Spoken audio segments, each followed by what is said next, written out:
Hello guys, अनियोंगा से स्वागत है आपका मेरे यूट्यूब चैनल के ड्रामा गर्ल पर। तो पिछले एपिसोड में हमने देखा कि दायोन को गेउन की फीलिंग्स महसूस होती हैं और वो रेस्टोरेंट में वापस अंदर चली जाती हैं जहाँ वो दोनों किस करते हैं। फिर वहाँ जुनो आ जाता है और दायोन चली जाती है। दायोन को बाहर ली जिनग्युन की बातें याद आ रही होती हैं जो उसने उसके पास्ट के बारे में बोली थी। वो पता करने के लिए अकेले चली जाती है। वो देखती है कि बचपन में वो उस गली में थी जहाँ ली जिनग्युन भी उसके साथ था और वो एक घर की तरफ गए थे जैसे उसे उसके सपने में दिखाई देता है, पर वो वहाँ अकेली नहीं थी। दायोन सोचती है कि उसकी लाइफ में कुछ खतरनाक हुआ था जो वो अपनी यादों से मिटा चुकी है। वो डर जाती है।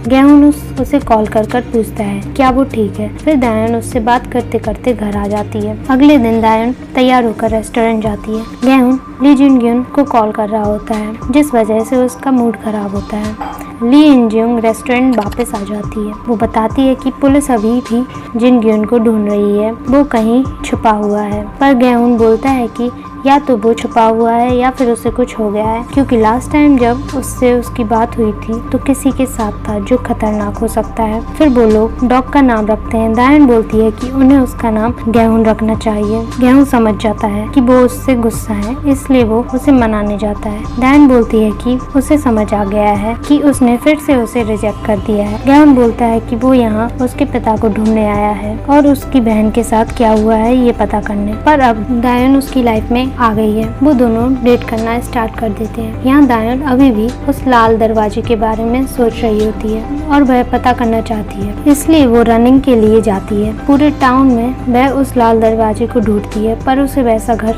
नहीं मिलता। एक घर उसे जाना पहचाना लगता है पर उसका कलर ब्लू होता है। गेउन मार्केट में उस आदमी से मिलने जाता है जिसने उसकी बहन को लास्ट टाइम टीचर के साथ देखा था। पूछता है कि वहाँ क्या हुआ था। वो फिश शॉप का ओनर होता है। फिश शॉप का ओनर बोलता है कि वो उसे रेस्टोरेंट आकर सब बताएगा, अभी वो बिजी है। गेउन दोबारा ली जिनग्युन को कॉल करता है पर वो फोन नहीं उठाता। यहाँ दायोन आ जाती है। फिर वो दोनों साथ में रेस्टोरेंट जाते हैं और रेस्टोरेंट जाकर कुकिंग करते हैं। जुनो और उंजुंग के जाने के बाद दायोन और गेउन डिसाइड करते हैं कि वो डेट कर रहे हैं और ये बात वो किसी को नहीं बता सकते हैं क्योंकि वो नहीं चाहती कि उसकी माँ को ये पता चले। कहते हैं कि गेउन और दायोन साथ साथ खुश रहने लगते हैं। पर एक दिन गेउन को याद आता है कि वो अपनी फैमिली के बारे में भूल रहा है। फिर वो अपनी माँ से बात करता है। इंस्पेक्टर चेलो दायोन की माँ से मिलने रेस्टोरेंट आते हैं।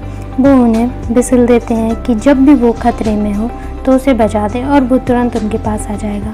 पर दायोन की माँ उनका मजाक बनाती हैं। दिखाते हैं कि गेउन को ली जिनग्युन का कॉल आता है पर वो कॉल पुलिस स्टेशन से होता है। फिर वो बताते हैं कि उन्हें ये फोन सड़क पर मिला था। फिर गेउन जीवन तक को बात करने के लिए बुलाता है। रात को गेउन और जीवन तक मिलते हैं। गेउन बोलता है कि ली जिनग्युन का कोई पता नहीं चल रहा है, इसलिए उन्हें सीसीटीवी और डेस्क कैम चेक करने चाहिए। और जिस रात उसकी ली जिनग्युन से बात हुई थी तब कोई इंसान उसके साथ था और उसे लगता है कि वो इंसानी अपराधी है, तो वो उसे पकड़ना चाहता है। पर जीवन तक बोलता है कि उससे कोई फर्क नहीं पड़ता कि पास्ट में क्या हुआ था और हेल्प करने से मना कर देता है। गेउन बोलता है कि वो कब तक भागता रहेगा सच से, उसे भी पता करना चाहिए कि पास्ट में क्या हुआ था उसके पिता के साथ। यहाँ दायोन और ली जिनग्युन का पता करने के लिए एक पोस्ट कर रही होती है। फिर वो पोस्ट करना नहीं चाहती पर गलती से पोस्ट हो जाता है, पर वो तुरंत डिलीट कर देती है। रेस्टोरेंट में फिश शॉप का ओनर गेउन से मिलने आता है पर गेउन नहीं होता, तो वो दायोन से बोलता है कि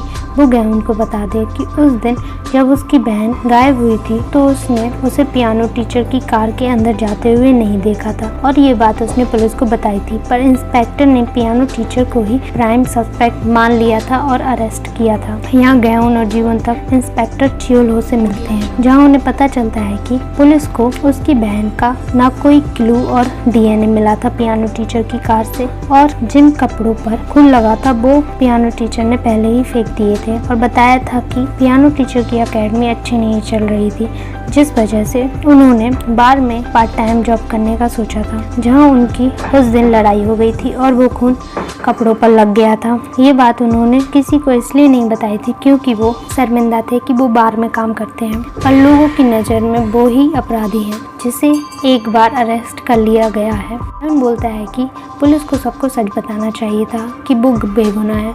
इंस्पेक्टर चियोलू बोलते हैं कि उन्होंने सबको सच बताया था, पर हेड इंस्पेक्टर तो पियानो टीचर को ही खूनी मानते थे और लोगों ने भी यही मान लिया था। ये सोचकर जीवन तक को गुस्सा आ जाता है, वो वहाँ से चला जाता है। फिर गेउन उन्हें बताता है कि जीवन तक हान सेजुन है, पियानो टीचर का बेटा। जीवन तक सोचता है कि बचपन में उसने भी अपने पिता को खूनी मान लिया था और वो गुस्से से चीफ सीओ के पास जा रहा होता है। गेउन उसे रोकता है। फिर जीवन तक बताता है कि अभी तक वो अपने पिता से बहुत बुरा व्यवहार कर रहा था और उनकी लाइफ कितनी बुरी हो गई थी। जीवन तक चीफ सीओ को मारने जा रहा होता है, पर गेउन उसे मना करता है और ऐसा कुछ ना करे जिससे उसे बाद में पछताना पड़े, और अभी भी उसके पास समय है, वो अपने पिता से माफ़ी मांग सकता है। और गेउन भी माफ़ी मांगना चाहता है, पर उसके लिए बहुत देर हो चुकी है क्योंकि उसके पिता गुजर चुके हैं। फिर जीवन तक इंस्पेक्टर मिंजो से मिलता है। जीवन तक बहुत उदास होता है। मिंजो पूछती है कि क्या वो ठीक है। जीवन बोलता है कि वो सिर्फ उसे देखना चाहता था और उसकी आंखों में आंसू होते हैं। वो मिंजो को गले लगा लेता है और रोने लगता है। अगले दिन दायन फिर से जॉगिंग पर जाती है, पर उसे वैसा दरवाजा नहीं दिखाई देता। वह सोचती है कि क्या वो दरवाजा सिर्फ उसका सपना है। फिर वो लाइब्रेरी में पढ़ाई करने जाती है। वो लाइब्रेरी में देर तक पढ़ाई करती है। जाते समय उसे वहाँ ली जिनगिन मिलता है। वो दायन को जबरदस्ती रोककर बात करना चाहता है और पूछता है कि क्या उसकी पुलिस में रिपोर्ट उसने की है। दायन बोलती है कि अगर उसे रिपोर्ट करनी होती तो वो पहले ही कर देती।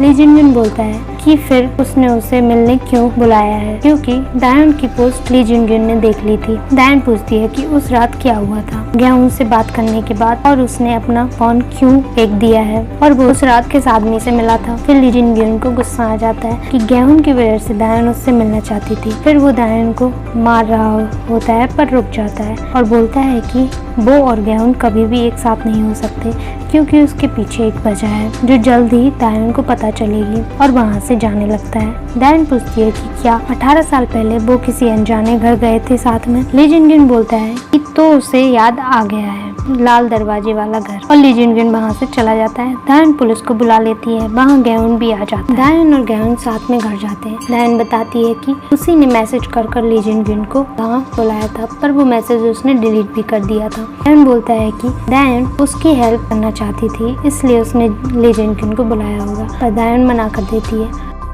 गेउन को गुस्सा आ जाता है और बोलता है कि फिर उसने क्यों ली जिनगिन को वहाँ बुलाया था। दायन बोलती है कि क्योंकि वो भी उसकी बहन को जानती है और ली जिनगिन ने कहा था कि दायन ही आखिरी इंसान है जिसने उसकी बहन को जिंदा देखा है, और उसे लगता है कि वो थी उस दिन उसकी बहन के साथ। गेउन शॉक हो जाता है और ये एपिसोड यहीं खत्म हो जाता है।